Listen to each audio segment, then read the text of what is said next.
What's up, everybody? Good afternoon, and we have some more financial data to look at today. We've got some more numbers to look at in this video. So, earlier this morning, I went through the potential money-saving cuts the Seahawks could make.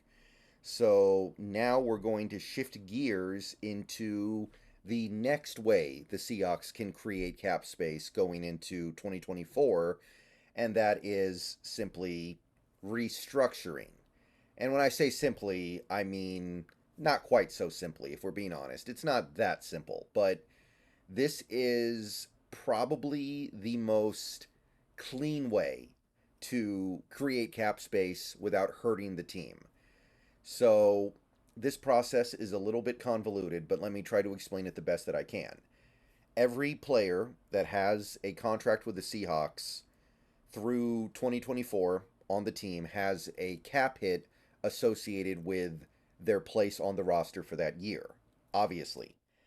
Now, if you have a player with more than 1 year remaining on their deal, that is, they're under contract through 2025 or 2026 or beyond, any player that has multiple years left on their contract is eligible for a restructure. So if you have a player that has 2 years left on their deal, including this upcoming year, you can restructure them. And whether or not it's worth it to do it depends on their base salary. So let's take the top column here, Geno Smith. His cap hit right now is $31.2 million for 2024. Of that 31.2, according to Spotrac, 12.7 million is base. Now he has 2 years left on his deal. So let's keep that in mind going forward. The convertible base. The convertible base is basically the amount of his base salary that is eligible to be converted into bonus money if we want to. The player shouldn't really care that much. It doesn't really affect the player in any meaningful way. They still get the same amount of money. What it changes is when that money hits your salary cap. So you convert base to bonus, and the way that it works is that you can convert the base salary all the way down to the minimum salary amount for a player who has been in the NFL as long as the player. So basically, players that are brand new, guys who just got brought in, are going to only be making like 800,000 at minimum, whereas these longtime NFL veterans like Geno Smith are going to be making a minimum of about 1.2 million. So basically, you take all the base that is not covered by that minimum. In the case of Geno Smith, it's $1.21 million. And then you convert that to bonus. So basically, the base salary that you're converting gets chopped in half. Half of it gets put on the bonus this year, and the other half gets put on the bonus next year. And what this does is it reduces the cap hit by half of the amount of the convertible base. And I know that was all probably very complicated and tough to follow, but I've done all the calculations based off the Spotrac numbers here in this chart and kind of reduced it down to the basic facts. But that's the process. You take the player's base salary, you reduce it down to the minimum, and whatever gets shaved off goes into the bonus, which splits among all remaining years of the deal. So if we do this to Geno Smith, we could get his cap hit down from 31.2 million to 25 point, call it 25.5. Let's say 25 and a half. It's a little bit less than that. But if you do that, you are saving 5.7, call it $5.75 million against the cap in 2024. Now, understand, when you do that, you are pushing that money into the following year or years if it's a 3 year, 4 year, 5 year contract, which I don't think we have any contracts that long, but you're pushing the money down the line. You are going to pay him that money. That money is going to hit your cap. And it's also going to make him harder to release in the future because he gets more bonus money later on. And bonus money he gets no matter what. So basically, it's a trade off. You free up more cap space now but you're spending more cap space later, and it's also going to be more expensive to release the player. So that's the trade-off you have to decide. And for some of these players, I think that you would do it, and for some of these players, I think you wouldn't. So in the case of Geno Smith, a full restructure with his contract as it is right now gets his cap it down by 5.75 million.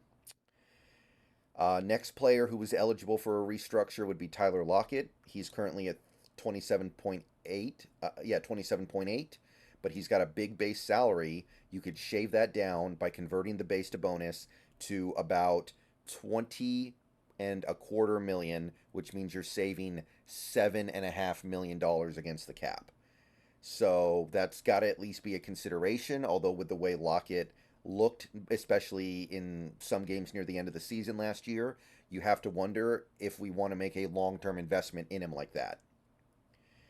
You've got Jamal Adams. I don't think very many people are going to want to do this one, but 27 million can be reduced down to 19.25 million, which saves about 7.75, a little bit less than 7.75, but right around there. You've got DK Metcalf. That's a much more interesting one, right?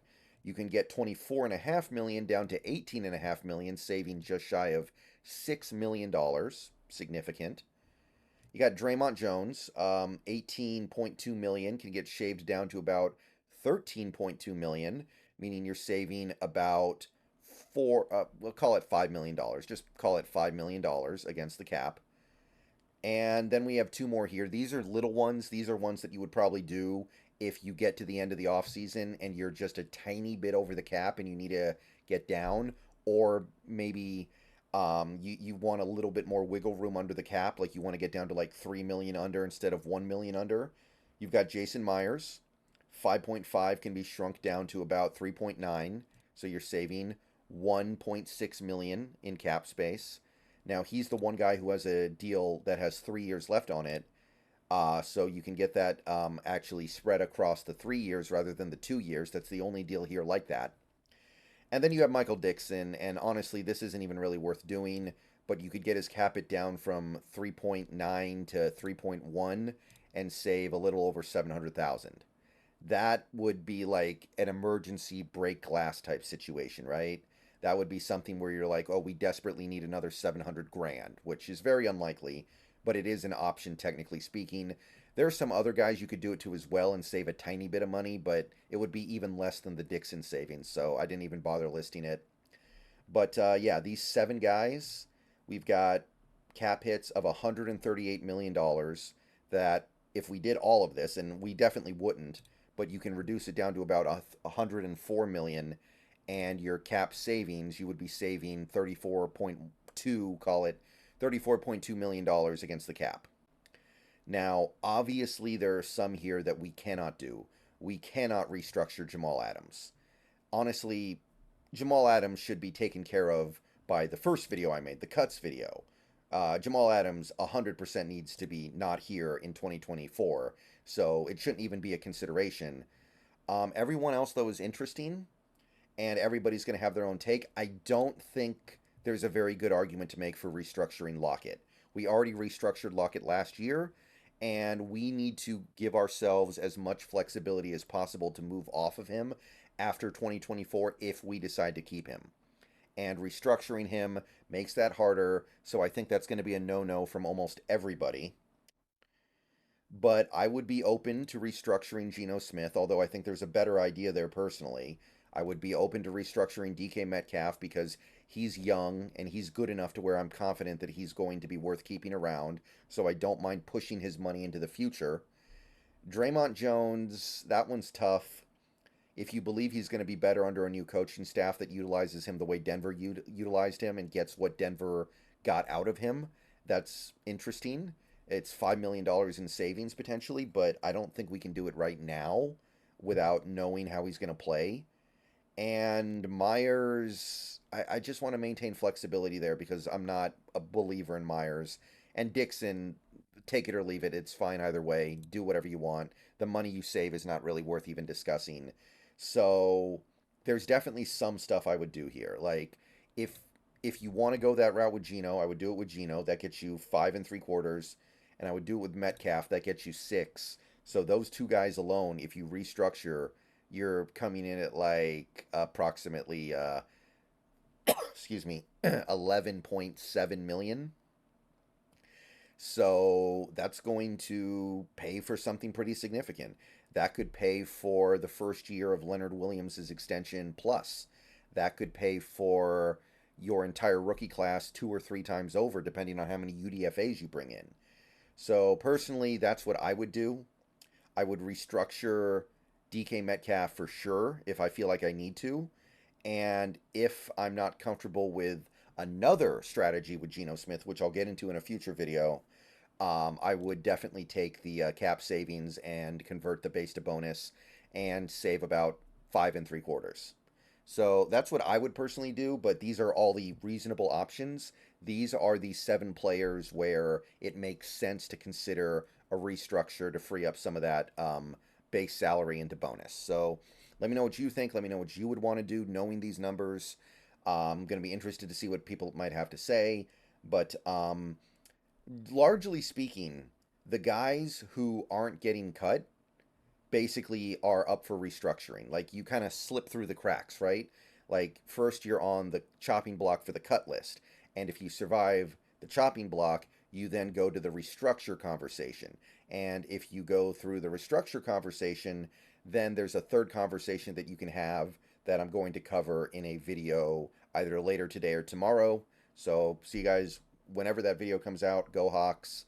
And yeah, let me know what you think about this one. This one's tough.